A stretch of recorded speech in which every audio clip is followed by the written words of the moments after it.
Hey, what's going on, everybody? Welcome back to the chapter review of Kaiju number 8 with yours truly, Anime and Vibes. Now, before we get started, make sure to hit that like and subscribe button. That way you can be notified anytime I upload, and leave a comment down in the comment section because your feedback is always highly appreciated. And oh yeah, share the video so more people can know about Kaiju number 8, and because when we get the anime, it's going to be lit. So picking back up, we left off from the last chapter.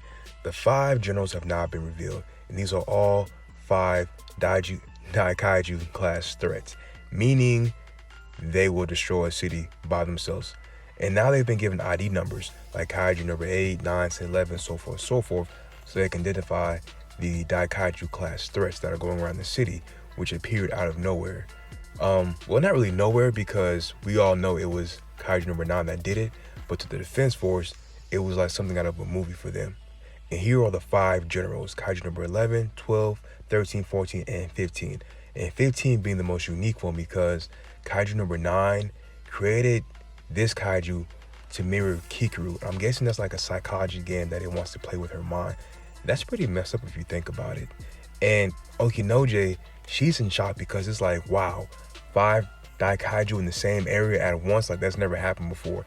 And that's probably because they weren't really trying to take over the city. They were trying to exterminate the humans, like in Pacific Rim, or little by little. But they realized that was taking too long, so Kaiju number 9 was like, you know what, fuck it. We'll just wipe you all out in one fall swoop. And now, Kaiju number 15 is making her move, and it looked like it was just a little blow of wind, like it was just gonna maybe take out a building or so forth. Well, that's not what happened. Instead, Kaiju number 15, she huffed and she puffed, and she blew half a Kikuru squad away, literally into pieces. Like, her breath was so powerful, she disintegrated them with one false blow. And luckily, Kikuru dodged that. And everyone's in shock because now they're making their move. And in this creepy-ass Kaiju right here, I would burn the whole city down. Gunships on station ASAP. I know, man, if you seen this shit. Kaiju number 15, she just screams Nightmare on Elm Street fuel. Like, ugh. But Kikuru and Narumi, being two sides of the same coin, they had figured out that their plan was never to destroy the facilities. It was to separate and eliminate each of the top members of the defense force, and that's what they plan on doing, with Kikuru having the most demented and creepy one, followed Narumi having the water one, and then I don't know who got the other ones, but we'll probably find that out later. In the meantime, Vice Captain Iji, he's made an assessment that they don't have enough people to go around, and a Daikaiju for first year, that is a mega threat. That's like Namek Saga Goku going against freaking Cell. That's not gonna work. And Narumi informs her like, hey, I'm sure you've caught on, but if you realize, I'm not going to be able to back you up. So if things go left, I cannot save you, which is pretty bad. And then he tells her she has to defeat that thing by herself, in which Kikuru gets a speech that she's always had someone to back her up and look out for her, which sounds very similar to someone that we all know. Whenever I get into trouble, anytime I'm in over my head and I don't think I'm going to make it, Dad, Krillin, Piccolo, one of my friends is always there to bail me out. As I always say, Kaiju number 8 is Dragon Ball Z without the martial arts and the planetary threats. That's all it is, just people fighting in suits against monsters that can destroy cities. But even her flashback is similar to Gohan's before he went Super Saiyan. Like, I picked up on that the minute I read this chapter. But she notes how everyone has always been there to save her, and that she's tired of everybody always saving her, and that she has to do this on her own, in which, hey, I'm proud of Kikuru. But she calls him Master Moron, which is always funny to me how they talk to each other. But she tells him that was her plan from the start, to handle this by herself. Like, she didn't plan on anyone coming to save her. And then she does a full release of 84%, which has everyone in shock because remember, Kikuru is her first year. So for her to be able to release 84% of her combat power, that's pretty damn impressive.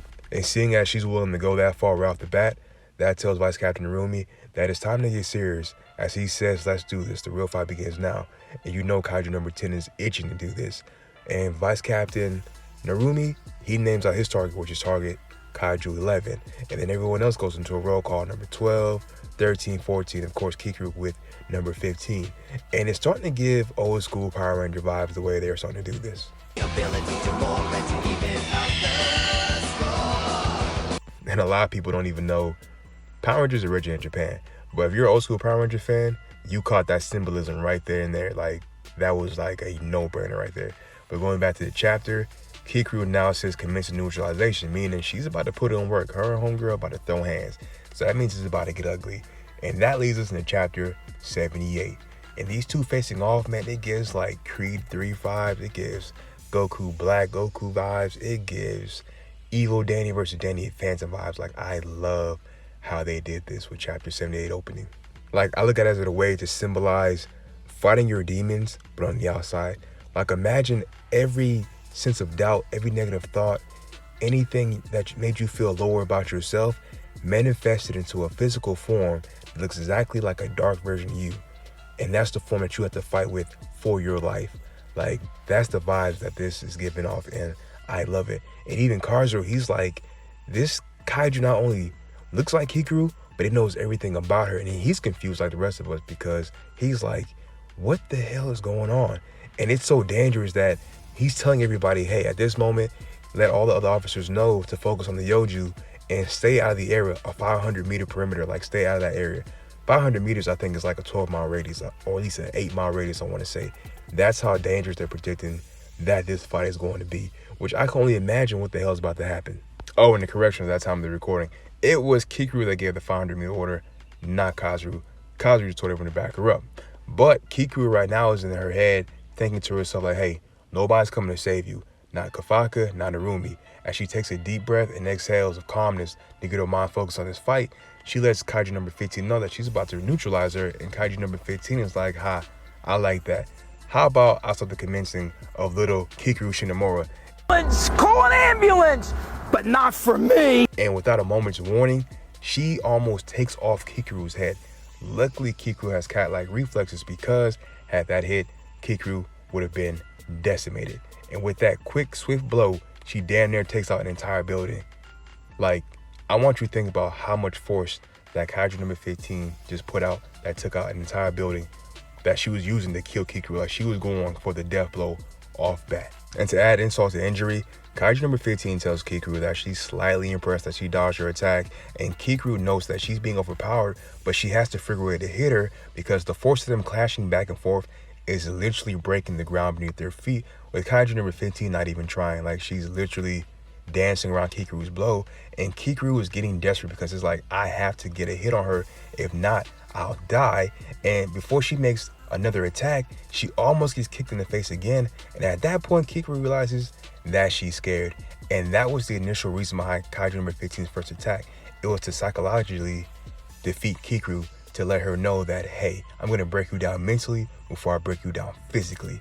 And Vice Captain Ichi notes that she is the strongest first-year officer recorded in history, exceeding her mother, her father, Narumi, and Hoshina, but that might not even be enough to defeat this kaiju, because remember, she's still a rookie.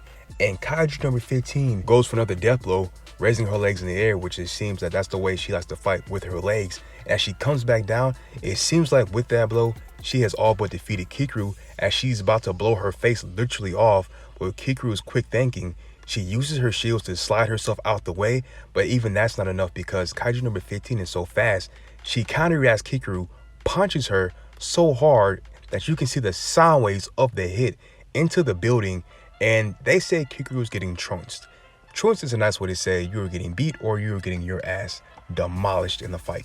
That's the nice way of saying, the more proper way of saying you're being defeated horribly. And to make matters even worse, her ribs and her lung have been damaged. If you know anything about being in a fight, a serious fight, if your ribs, your lungs are damaged, that handicaps you extremely, because if a rib pierces your lung, you're done. And one of your lungs collapse, it's even that much harder to fight. And Kikuru was looking all kinds of bad right now. Like, she's looking like Vegeta did when he let Cell become perfect, and it's going all bad.